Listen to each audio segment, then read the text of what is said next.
Hello and welcome back to another part of Design Your Own Level tutorial. In this tutorial, what we will be doing is continuing creating the items that we require for our level, but we will be creating a simpler item. As before, we created the couches and they were fairly complex in their nature and how to create them. So we had to make normal maps, we did some sculpting and everything like that. So now what we're going to do is just create a simple item which we want to place in the center of the level. And that's obviously going to be our coffee table. If you can recall the mirror's edge inspiration that I'm using, the coffee table is fairly easy. If I bring the video up here again, you can see that it's got two different color sides and just very straightforward lines. So what we're going to do is just recreate this inside of Blender and then export it to Unreal Engine 4. Now what we're going to do is mainly, as the coffee table has got a very reflective surface, we're not really going to worry about anything like normal maps or creating a texture for it specifically. And it's just going to be a very basic material setup, but it will still look fairly good. So let's just get started inside of Blender. Okay, so if you can recall, these are the walls that we blocked out and we moved it to a different layer, and then this is the layer where we had our couches set up. So we're going to use one of our couches as reference, so I want to use that one. So what I'm going to do is I'm just going to click on the layer where the couch is. I'm going to hold shift and I'm going to click on the first layer so that you have the two layers selected. Then I'm going to go into top view. I'm going to hit Shift A and I'm going to add a plane mesh. Now, roughly the coffee table, I believe, if we just hide this, is going to be something like these units in width. So it's probably going to be about 7 units in width, and then it's probably going to be 2 units more. So that's roughly about 12 units in length. So it's going to be slightly less in width size than the couch, but a little bit longer in length. So let's just unhide that. That's a little high polygon, so I'm just going to hide that as well. So I'm going to tab to go into edit mode. I'm just going to select these sides and then just bring this in. Now try and hold control when you're busy dragging or anything so that it snaps to grid. If you don't, the movements might look smoother, but you might end up trying to judge the size that it is from the grid, and that's just never going to work. So just remember to hold control to snap to grid. And then this I'm going to drag up to about there, and this lastly, this one I'm going to drag down to about there. So on another note, the height of the coffee table I think is roughly going to be about 4 units.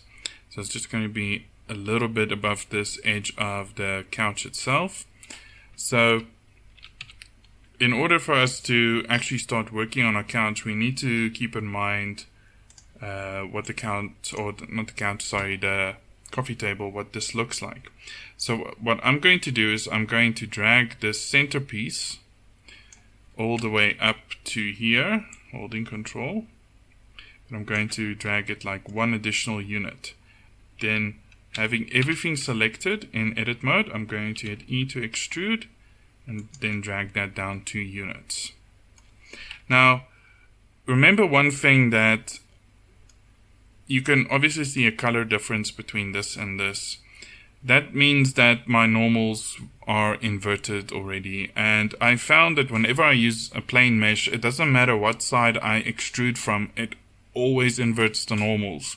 So you can select a mesh, then click the mesh option and click normals and recalculate outside, or obviously the shortcut Control N.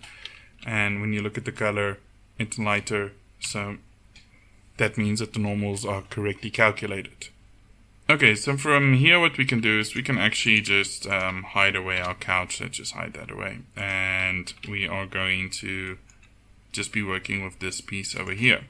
So what I'm going to do is I'm going to cut this piece roughly about here and then extrude that down. So let me go into edit mode. I'm going to hit Control R, then drag this all the way to the side, zoom in, and then drag it further so that it's the same size, 2 units here, 2 units here. Alright, so what we're going to do from here is we're just going to hit Z to go into wireframe mode. We're just going to deselect that, and then holding Control and dragging, select that part over there, and then hit E to extrude all the way down. So then basically we have the first part of the table complete. If you can recall what the table looks like. There we go. So you can see that that's our corner over there, and that is essentially done. So what I'm going to do now is just go into edit mode. I'm going to hit Shift D to duplicate, and then I know I can hit the mirror option here at the bottom, but that doesn't always work for me. So what I normally tend to do is just see what axis it's on and then just scale on that axis, scale Y -1, and there we go. Then you'll see that you have your next part of your table complete. So what I'm going to do here is then just drag this down so it's exactly 4 units high, and then I'm just going to take this and bring this corner in. So now we got this corner, and we could take this leg and then drag it down.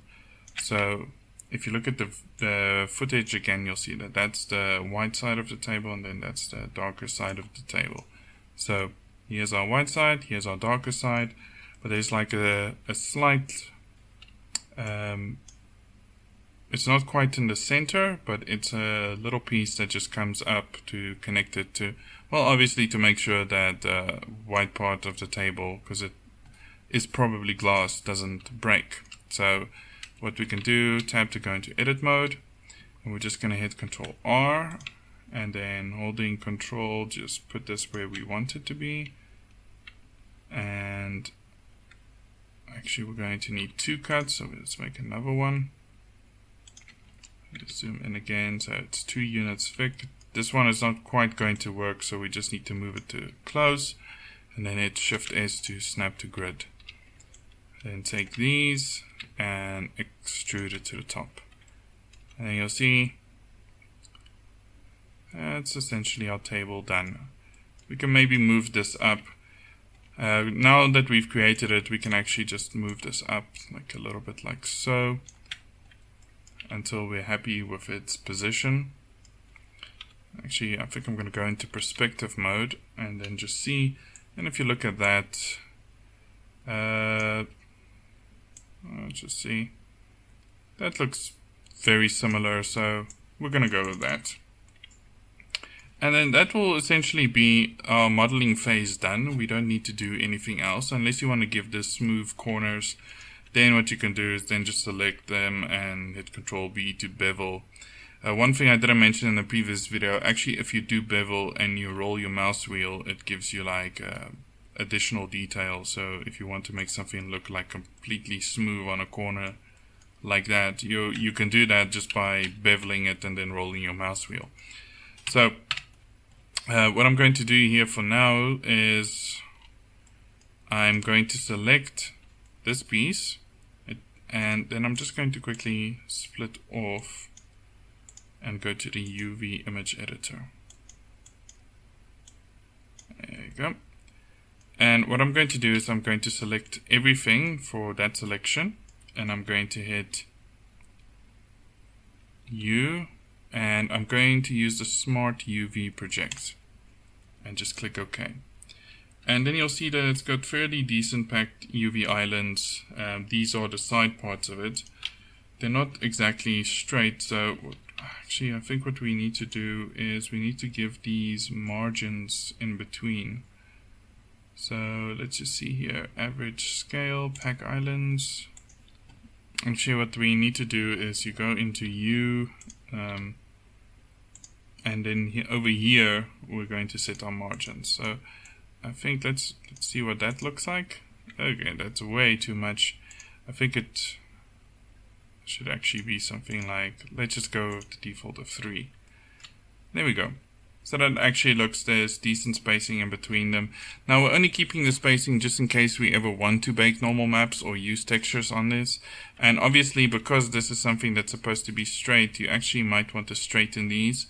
For now, I'm not going to be too concerned about it. It's I'm just going to apply a simple color to this, so that's not going to affect my model whatsoever. So that is that part done, and then the same for this one over here. Actually, I do believe that we should possibly link these two together, because otherwise I might import as separate models. So before we do that, before we finalize our UV maps, let's select both models in object mode, hit Ctrl J. I see it, okay, that one's gone a little bit darker, so we might just have to recalculate the UVs, or the normals. There we go. And let's select everything and then hit Smart.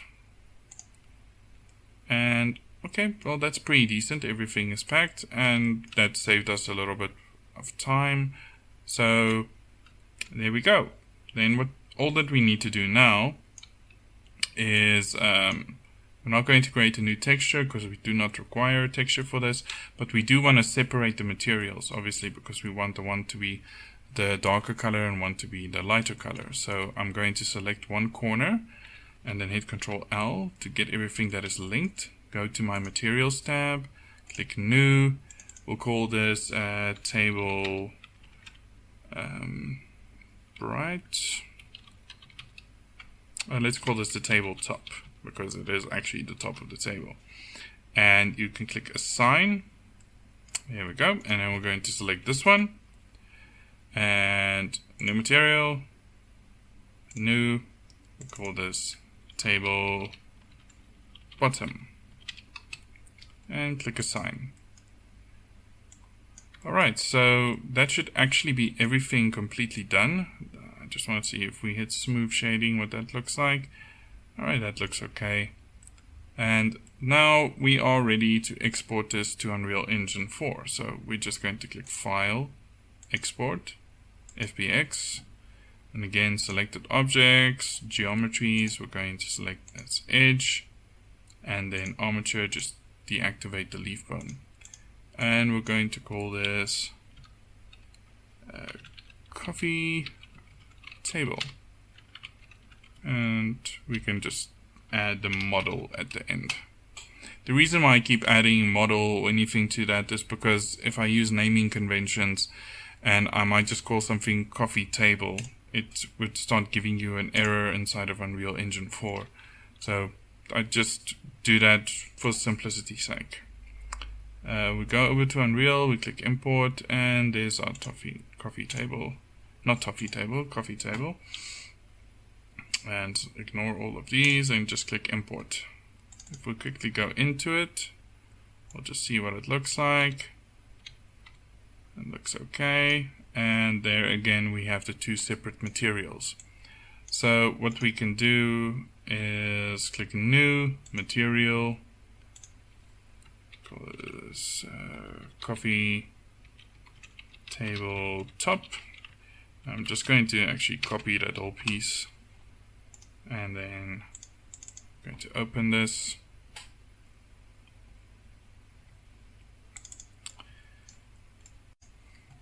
Okay, so for this material, again, we're going to use the Unreal documents, and it's a very interesting read. Just going to quickly read through it on how you can create like different roughness maps for whatever items you require.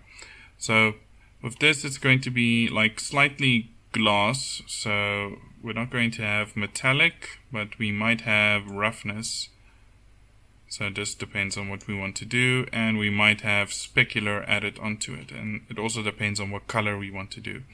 So what I'm going to do is right click, and we're going to do the vector, if it will accept, there we go, vector parameter. Just actually going to shrink this down, I don't know why it's so big. and just double click on the color, and that's actually kind of like the right color that we want to use. You can maybe move it up a little bit so it's not a complete dark black but more of a grayish tint, so we can feed that in. Let's see what that looks like. Okay, we might want to go darker, so let's just go to something like that.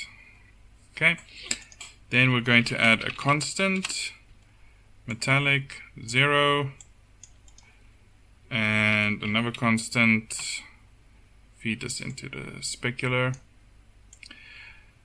Now notice I haven't done anything like material instances. If you want to create a material instance where you like change these options on the fly inside of Unreal Engine 4, not the material editor itself, the options will appear on the right side, then you need to use vector parameters and give them different names. So for instance, we'll call this color, and then you could call that specular, and so on. And then if you have a material instance, which we will cover much later in the tutorial, you can just change the values on the fly. But for now, this is using constant values is more than sufficient.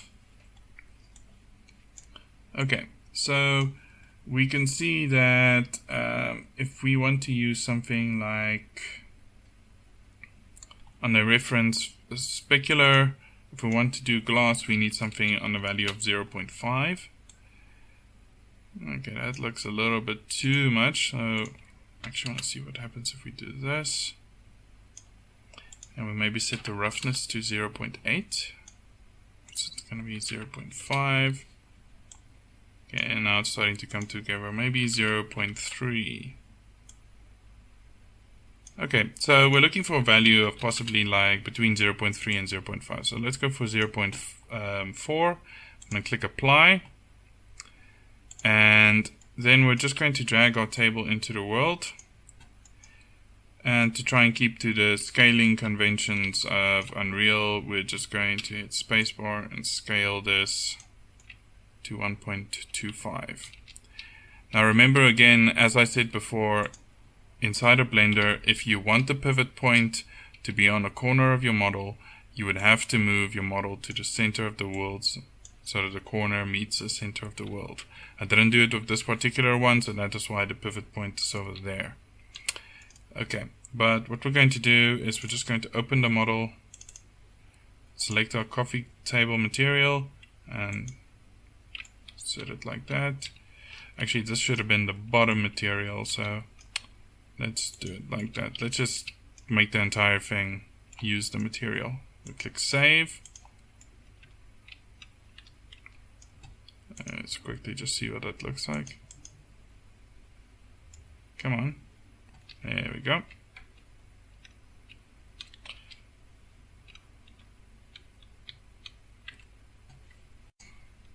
Alright, so everything doesn't quite work out the way that we wanted to.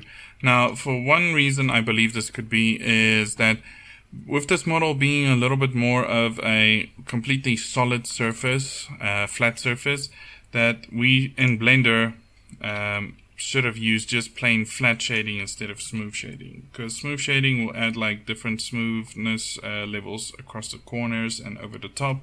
So in order to do this, let's just quickly go to flat shading. We'll click File, Export FBX, and we'll just do it over the model test, which I already tested out. So, and we can click Import, and there we go.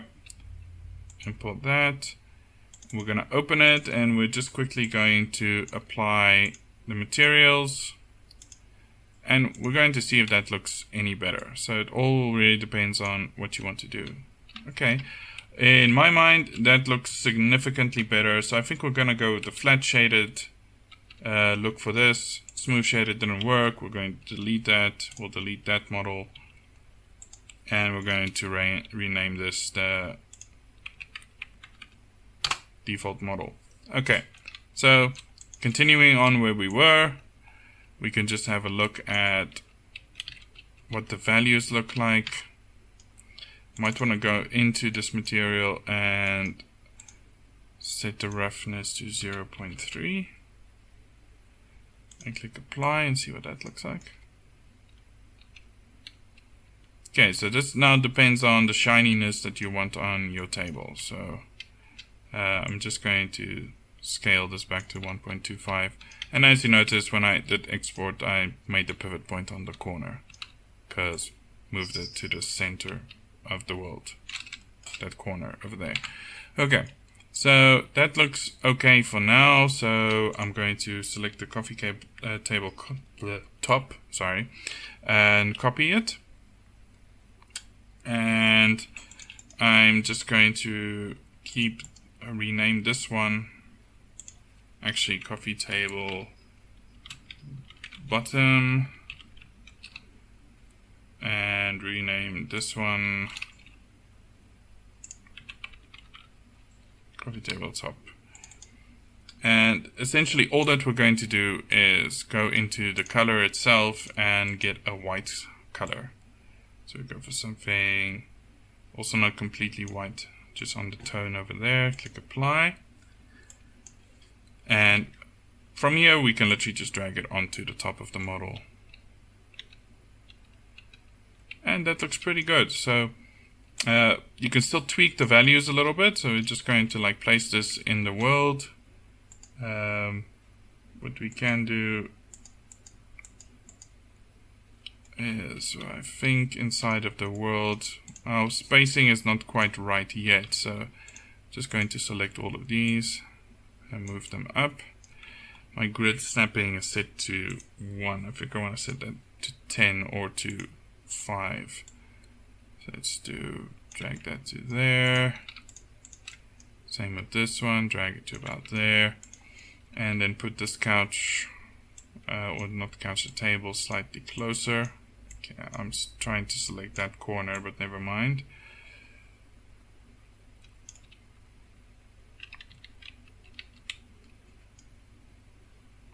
Alright, so there we go. Actually, the thing is we might want to make this a little bit higher with the scaling, but I think for now this looks pretty good. It actually fits into the world quite nicely. We might just want to tweak the material a little bit so it gets maybe a little bit more of a shininess to it. And the only way to really do that is we can only see the light is, well, let's try and make this like a full-on almost, okay, not 0.02, 0.2. Click apply, and then we're going to do the same with the white one. Change that to 0.2 and click apply. Okay, so we got a little bit more of the shininess that we want. Now just bear in mind that it is using this singular reflection volume over here to try and get the reflection values that it's supposed to use. So it might not always look perfect. We will maybe focus a bit more on reflection volumes when we are finishing up with the level itself. But for now, this is the second model that we've basically created, completely done. The coffee table, you can duplicate this a couple of times into the level. I think what we're can do next is we can do something a bit more complex. We can either try and do another section of table, which is also inside of the our reference. We can try and do that side over there, which will basically work exactly the same as this, or we can maybe try and go for the chair or maybe one of these items over here. So we will cover another item in the next video. So if you guys like what you saw, you can leave a like. If you didn't, you can leave a dislike. Please subscribe, and I will see you in the next video.